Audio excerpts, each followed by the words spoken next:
Hi everyone. As promised, we said I'd go over some of these with you. Now we did talk about 13 and 14 and 15. We talked about them. I think I did 13 or 14 in class. So let me look at 15 with you. And remember that you need to check for the slope of each line to determine whether they are parallel, perpendicular, or neither. And on this slope of AB, line AB, we're going to take negative 3, y2 minus 2 over 1 minus negative 2. Negative 3 minus 2 is negative 5. 1 minus 2, that's 1 plus 2, which is 3. The slope of MN, line MN, we're going to take 4 minus 1 over 3 minus negative 2. 4 minus 1 is 3. 3 minus negative 2 is 3 plus 2, which is 5. So I have my two slopes. I have negative 5/3 for AB, and I have 3/5 for MN. And one of the ways to check is to take your two slopes. Here's AB slope.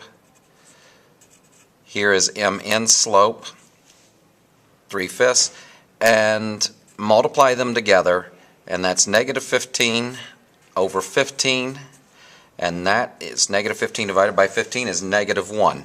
When they are not equal, but the product is equal to negative 1, we know for sure that those two lines are perpendicular. Okay?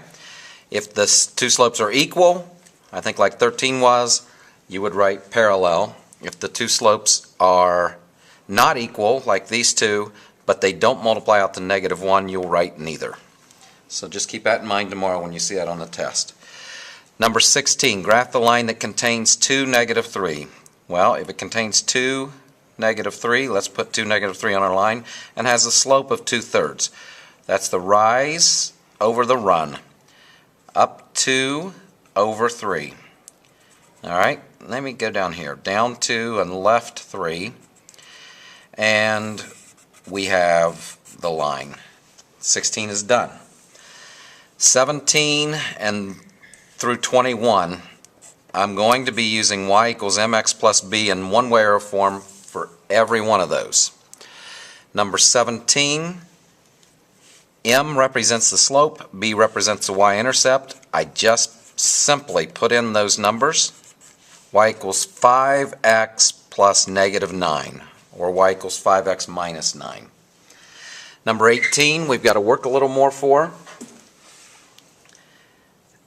I'm going to start with y equals mx plus b, and I'm going to put 2/3 for the slope. I'm going to put this negative 3 value for the value of x. I've got the plus b, I don't know it, and I'm going to put the negative 1 where y was. Then I'm going to do a little bit of algebra here and solve for b. Negative 2 times negative 3 is negative 6. Negative 6 divided by 3 is negative 2. So negative 1 equals negative 2. That's what I get when I multiply those two together, plus b. Negative 1 equals negative 2 plus b. Just rewriting it so that I can add 2 to both sides. I'm trying to see what I'm doing. Negative 1 plus 2 is 1. These cancel out, so that's b. So now I know b, I know m.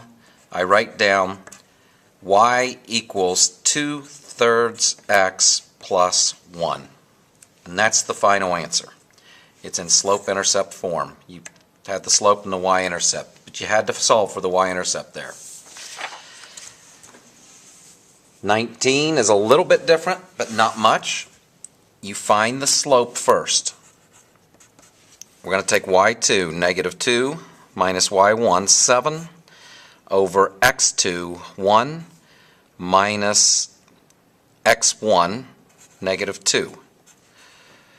Negative 2 minus 7 is negative 9. 1 minus negative 2 is 1 plus 2, which is 3. Negative 9 divided by 3 is negative 3. So now that I know the slope, sorry about that, y equals mx plus b, again, I did it again, didn't I? I can choose this ordered pair or this ordered pair. Let's just go with this one for my x and my y. Could use this one as well, doesn't matter. Y is 7. M is negative 3 over here, right? X is negative 2 plus b. Now let's just solve for b. Negative 3 times negative 2 is 6 plus b. If I subtract 6 from both sides, you're going to see that 1 is equal to b. Again, it's not always equal to b. B's not always 1. But that's what we've had so far here. Okay, y equals negative 3x plus 1. I put the slope and the solved for y-intercept that we have in the equation y equals mx plus b, and I'm done with 19. Number 20. Line contains 3, 1 and is perpendicular to the line with the equation y equals 3x minus 7. Alright, that's going to be my x and y when I go into y equals mx plus b. What I got to figure out is, I figured out the slope here. I had the slope on number 18. If we are perpendicular and the equation gives us 3 for the slope, remember that's the number in front of x in y equals mx plus b, the perpendicular line to that would be the opposite reciprocal. If slope's 3, 3 over 1, flip it over and make it negative. So that's what I'm going to put in for the slope, negative 1/3. I may as well just do it right now. The x is 3, I got the plus b there, equals, and then the y is 1. It's negative 1/3.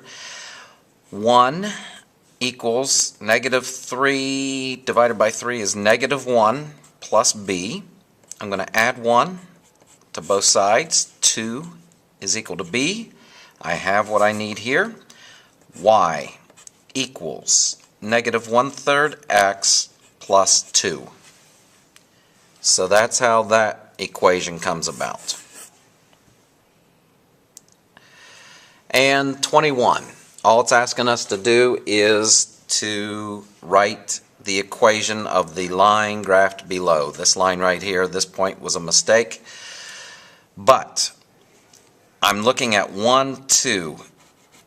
Y-intercept. Where does it hit the y-axis? It hits it at 2. So that's the value for b. Now I'm just going to go from here to here. And I'm going to go down 1, 2, 3 units. And that's a negative 3, and over 1 unit, right 1 unit, and that's my slope. Down 3, right 1. So my slope is negative 3, my y-intercept is 2, my equation is y equals negative 3x plus 2. Again, just finding m or using m, finding b, plug it in, and you have your equation. Alright, I hope this helps, and I'm really looking forward to good high scores on the test tomorrow.